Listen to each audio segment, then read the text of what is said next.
cambio luego de la Segunda Guerra Mundial. Hay una sensación de pérdida y devastación. Posteriormente se vieron movimientos que promovían una sociedad distinta y un gran auge, la industrialización y la educación.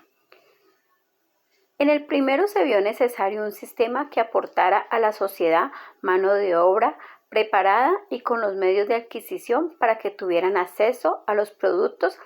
de producción en masa.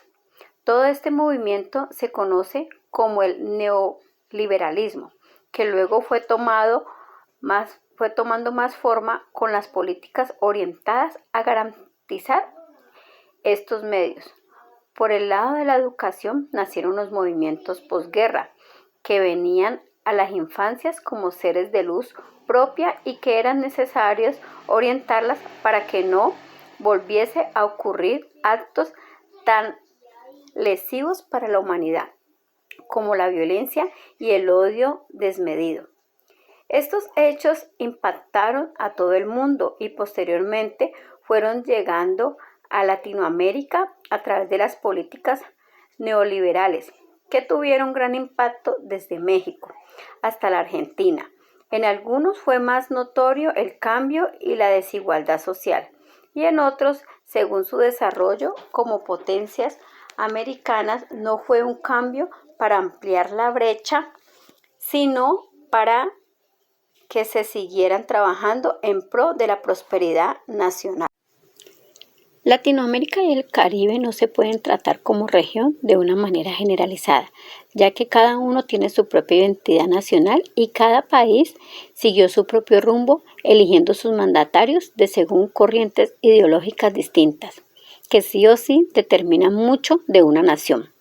Algo sí muy general y que los más grandes cambios y procesos de transformación han ocurrido en las últimas décadas, mostrando cómo la desigualdad y la diversidad en nuestra región son muy amplias y que poco a poco cada estado ha ido trabajando para transformar estas realidades y acoples más a lo que ocurre en países desarrollados, y como las Naciones Unidas han propuesto metas a través de agentes de tal manera que no existen brechas y se garanticen los derechos a todos por igual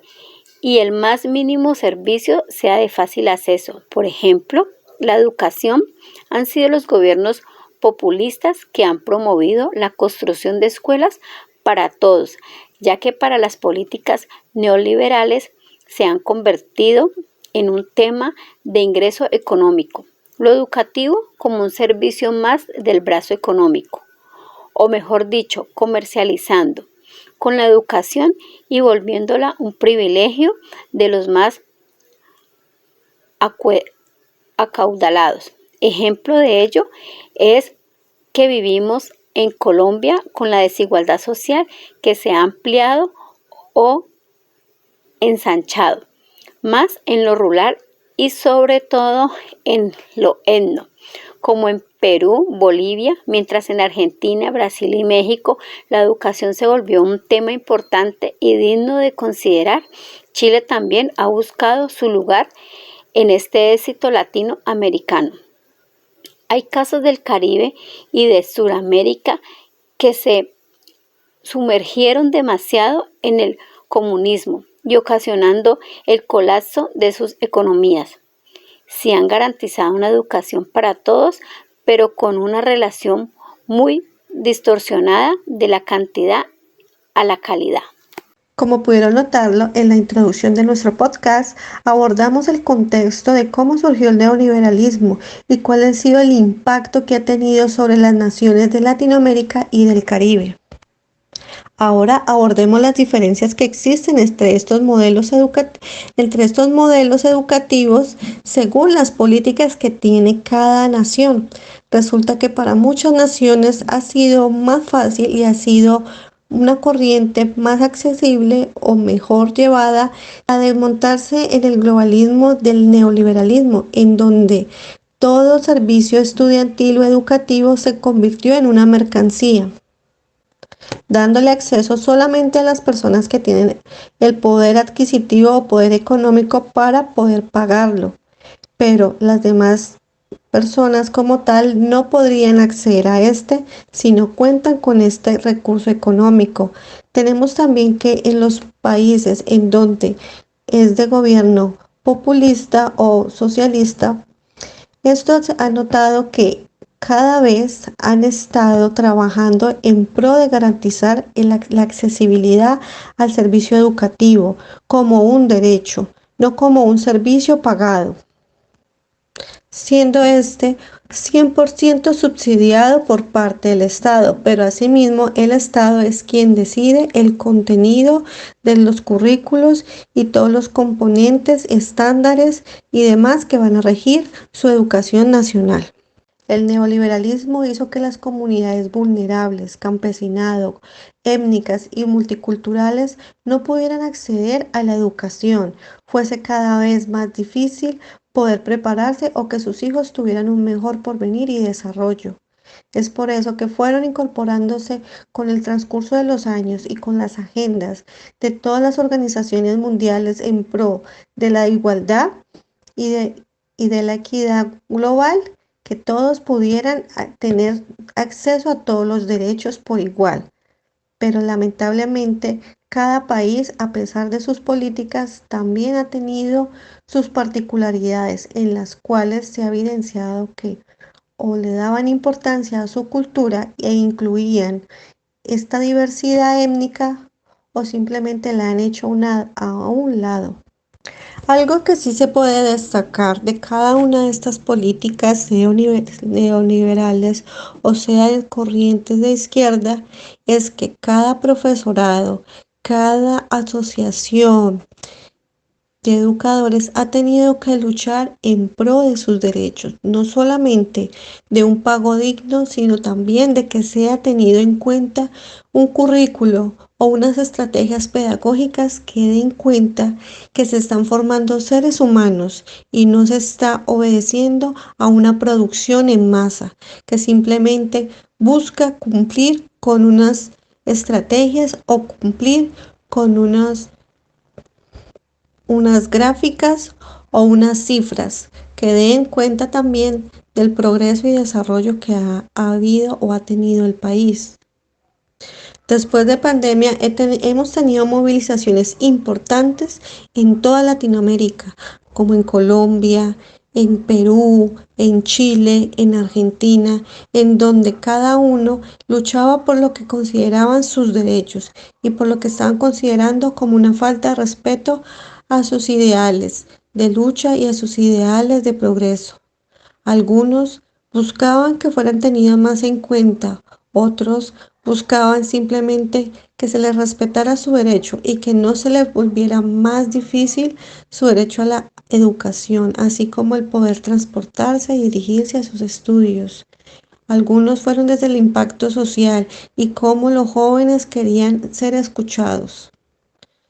Lo cierto es que la educación en ninguno de los aspectos ha podido ser cumplida realmente como lo hemos planteado desde las posiciones filosóficas de vida, en donde el desarrollo del ser, un ser integral, un ser autónomo, pero libre, con criterio, con pensamiento crítico, se pueda formar y pueda decidir por sí solo. Simplemente estas educaciones o estos modelos educativos dan cuenta de que sirven a las políticas que están vigentes y presentes en cada nación. Ahora veamos las ventajas y desventajas del neoliberalismo. Realmente el neoliberalismo produjo una producción y una sensación de bonanza en todo el mundo, en donde se veía que cada vez más personas podían acceder a trabajos dignos o a trabajos que poco a poco fueron haciendo dignos con sus luchas sindicales. De allí empezó también una producción en masa de los estudiantes para que pudieran ser buenos obreros. Pero aún así, la medida y la seguridad de poder acceder a servicios básicos, a poder adquirir alimentos, bienes por sí mismos, que no se viera como desde una estratificación tan marcada o que se viera como el triángulo en donde la cima siempre estaba un rey, pues, y estaban los feudales, sino que cada vez, a medida de su trabajo y su esfuerzo, podían ir avanzando económicamente y socialmente. De esa manera también podían acceder a ciertos servicios que se consideraban un privilegio. Poco a poco fueron buscando y trabajando. Es así como vimos el auge y el nacimiento de empresas, de emprendedores y empresarios que hoy en día son marcas reconocidas en el mundo y que relucen. Asimismo, también nació las microempresas y que cada día se busca que sean empresas grandes y consolidadas para buscar una estabilidad social y económica en cada lugar y en cada región. Pero lamentablemente la calidad de mermado ha sido desmejorada porque se busca que la persona adquiera y asuma contenidos, más no que tenga una posición analítica ante estos contenidos y qué quiere hacer o qué elige ser para sí mismo, para él, para su desarrollo y que quiere cambiar él desde su posición de ser humano en la vida.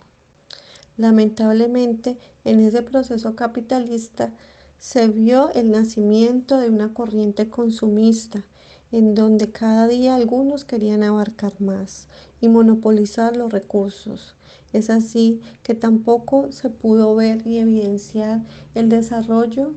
y la adquisición de grupos como minorías, en donde la pobreza se empezó a ver de una manera más dramática, en donde también la desigualdad fue marcándose aún más. Esto fue una gran desventaja para todos los desvalidos y para cada niño y niña que nacía en familias humildes o pobres, donde la preocupación diaria siempre es qué se va a comer en ese día, más la educación, el esparcimiento pasan a último plano. Es impensable crear o pensar en que pueden acceder a estos servicios o que pueden accederlos porque no son servicios como tal, sino son derechos. Pero lamentablemente también hemos tenido casos muy particulares como mencionábamos el de Cuba y el de Venezuela, en donde la educación es un derecho, en donde la educación puede ser accesible para todos, pero lamentablemente la calidad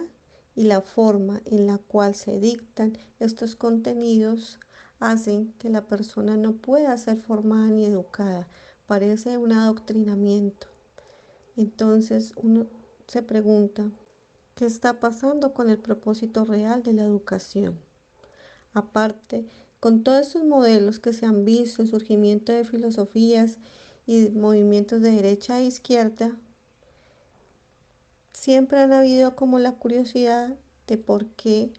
desde el 2013 la educación y su calidad ha mermado.